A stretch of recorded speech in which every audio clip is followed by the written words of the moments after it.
In the last episode of On the Fly DIY, we made this gorgeous modern fire table. In this episode, I'm going to show you how to make the table's gel fuel. Sure, you can buy the gel fuel online. It costs about $4 to $5 per can, and even when you buy it in bulk, comes out to 30 cents an ounce. Make the fuel yourself and it will only cost you 4 cents an ounce. That's a huge difference. Now, that table you've saved a small fortune on by making yourself will be even cheaper to use. This episode of On the Fly DIY is sponsored in part by Friar Tuck's of Crestwood, Missouri.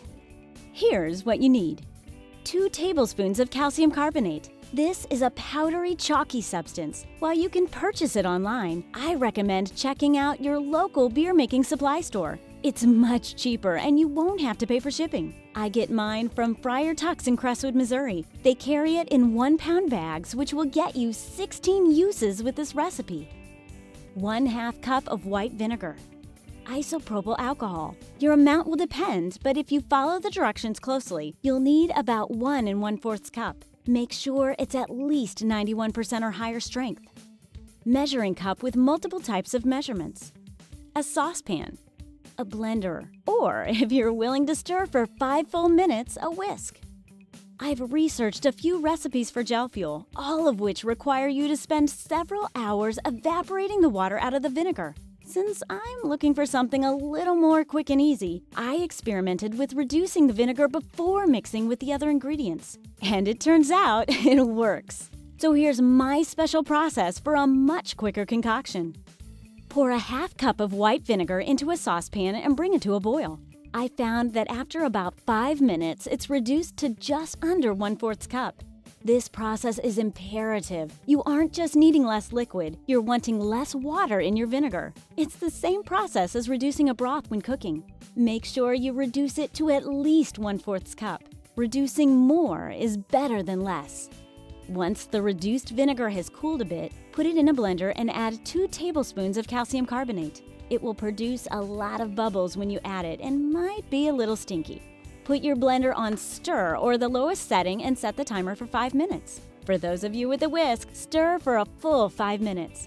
I prefer the blender route because I can multitask while the blender does the work. After 5 minutes, it's time to add the alcohol. The specific amount of alcohol depends on your level of vinegar mixture. It's easier to use a measuring cup with lots of different types of measurements so you can get a more accurate reading. For example, on the US measurements side, my level fell at just below 1/4 cup. Not exactly specific. But on the milliliters side, it was right at the 40 milliliter line. Much better. The ratio you want is 1 part vinegar calcium carbonate mixture to 8 parts alcohol. So with 40 milliliters of mixture, I added my alcohol so that my level went up to 360 milliliters, roughly 1 1/4 cup of alcohol, to bring the level of the entire recipe to just about 1 1/2 cup.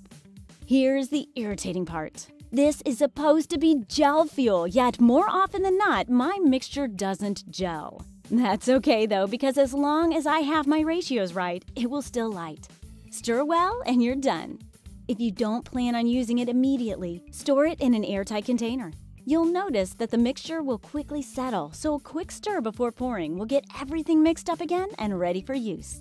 When you're ready for a flame, pour it into a small metal can or other fire-safe container. I like to use rinsed out tuna or soup cans. After you've placed your fuel-filled can into your fire table, light the end of an uncooked spaghetti noodle so you can start the fuel from a safe distance. It should light immediately. And what exactly are you saving by making this fuel yourself? My homemade version comes out to a whopping 4 cents an ounce, while the 2 main retail brands, even when you purchase them in bulk, come out at 27 cents and 31 cents an ounce respectively. And that's not including any shipping costs. A total of 3 products and a few minutes of your time saves a lot of money, while you get plenty of use out of that amazing fire table. Friar Tuck's in Crestwood, Missouri helped sponsor this episode of On the Fly DIY. Thanks for watching.